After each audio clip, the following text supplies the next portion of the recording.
사도신경하심으로 우리의 신앙을 하나님 앞에 고백합니다. 나는 전능하신 아버지 하나님, 천지의 창조주를 믿습니다. 나는 그의 유일하신 아들 우리 주 예수 그리스도를 믿습니다. 그는 성령으로 잉태되어 동정녀 마리아에게서 나시고 본디오 빌라도에게 고난을 받아 십자가에 못 박혀 죽으시고 장사된 지 사흘 만에 죽은 자 가운데서 다시 살아나셨으며 하늘에 오르시어 전능하신 아버지 하나님 우편에 앉아 계시다가 거기로부터 살아있는 자와 죽은 자를 심판하러 오십니다. 나는 성령을 믿으며 거룩한 공교회와 성도의 교제와 죄를 용서받는 것과 몸의 부활과 영생을 믿습니다. 아멘. 찬송가 340장입니다.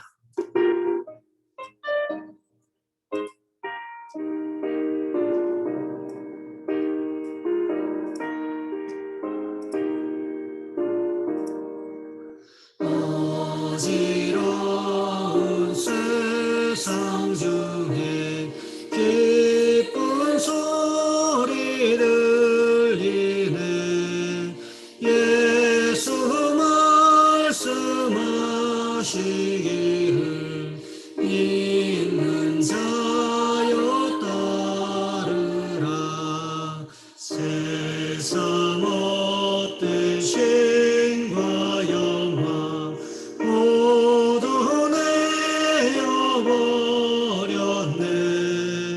예수 친히 하신 말씀 날 높이 여겨라.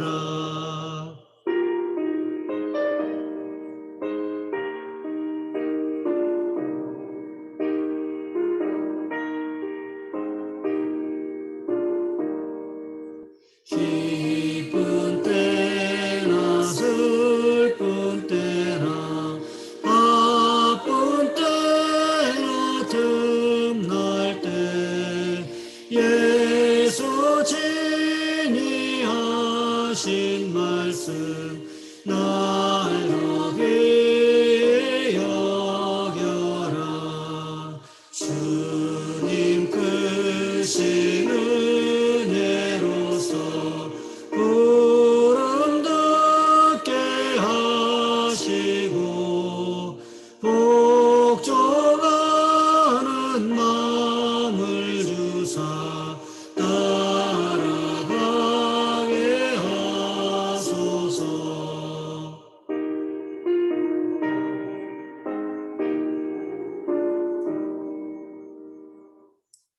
오늘 말씀 열왕기하 4장에서 보겠습니다.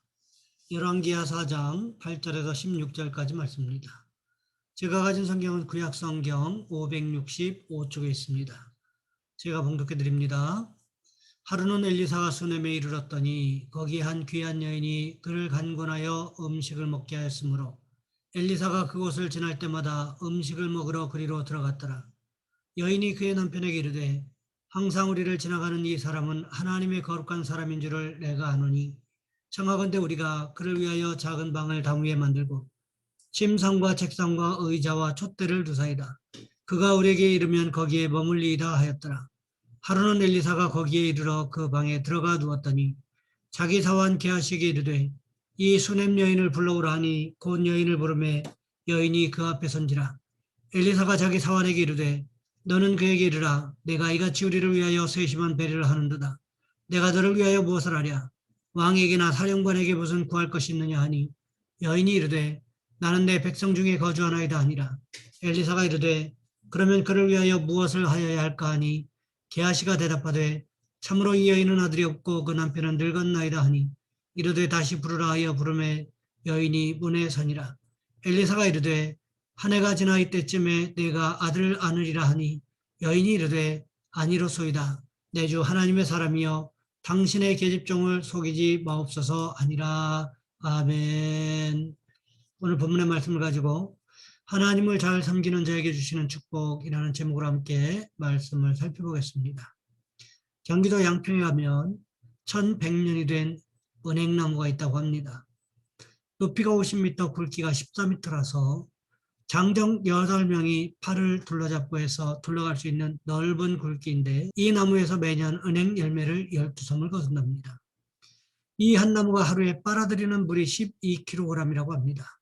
물 하루에 12kg을 빨아들여서 이 나무가 튼튼하게 자라고 있는데 뿌리가 물줄기에 닿아 있어서 가뭄이 와도 이 나무는 가뭄을 타지 아니하고 많은 은행 열매를 맺습니다.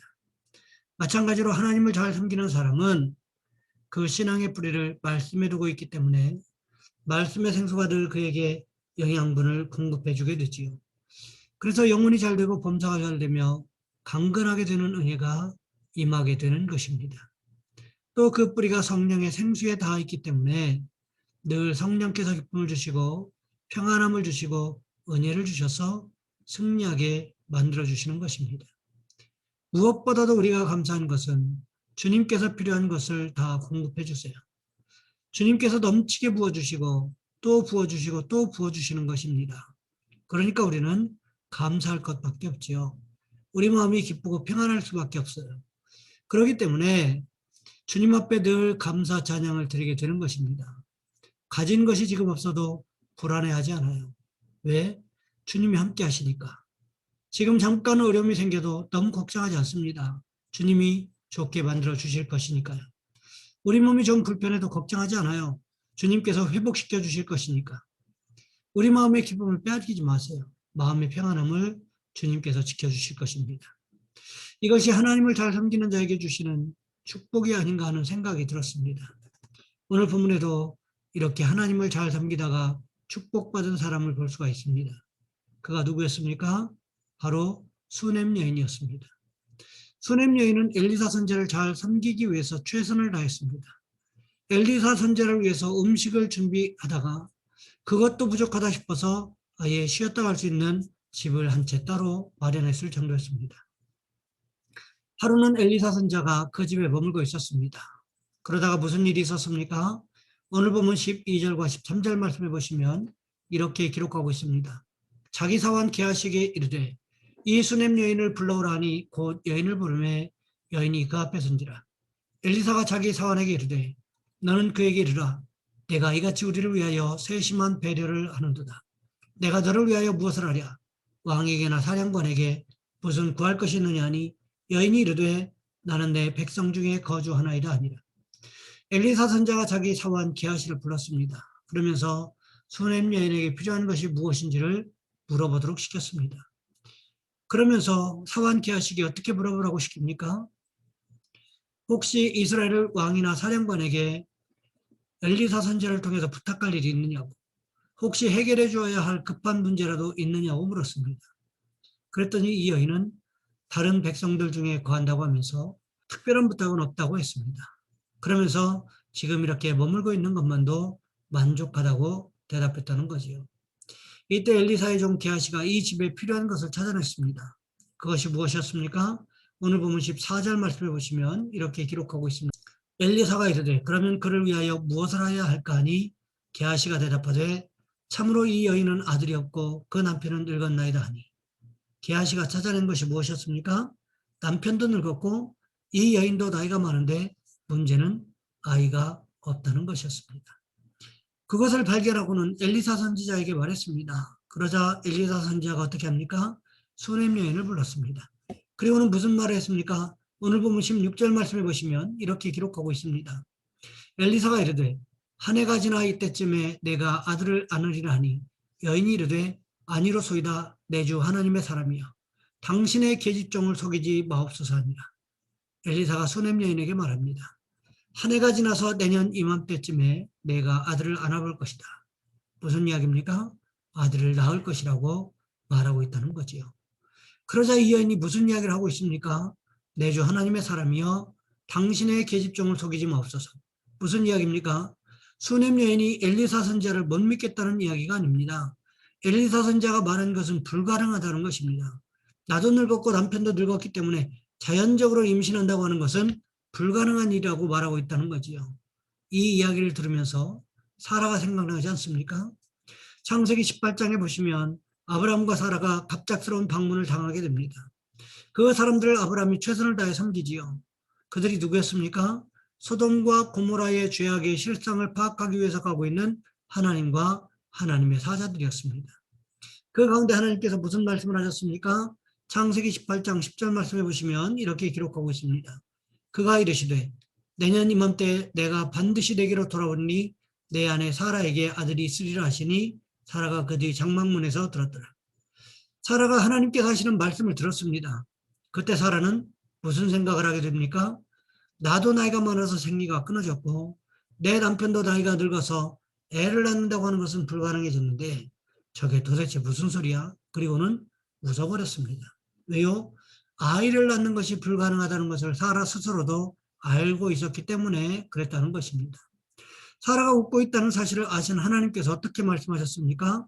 창세기 18장 13절과 14절 말씀해 보시면 이렇게 기록하고 있습니다. 여호와께서 아브라함에게 이르시되 사라가 왜 웃으며 이르기를 내가 늙었거늘 어떻게 아들을 낳으려 하느냐? 여호와께서 능하지 못한 일이 있겠느냐? 기한이 이를 때에 내가 네게로 돌아오니 사라에게 아들이 있으리라. 그리고는 1년 후에 낳은 아들이 누구였습니까? 바로 이삭이었다는 거지요. 하나님께서 1년 후에 사라로 하여금 기쁨의 웃음을 웃게 하셨다는 거지요. 이유가 어디에 있었습니까? 하나님을 잘 섬겼다는 데 있었다는 거죠. 오늘 본문에도 보시기 바랍니다. 수넴 여인이 엘리사 선지자를 하나님 섬기듯이 잘 섬겼다가 무슨 축복의 말씀을 듣습니까? 아브라함과 사라와 같이 내년 이때쯤에 내가 아들을 안으리라 이런 말씀을 들었다는 거지요. 수넴 여인은 사라보다도 더 직설적으로 이야기합니다.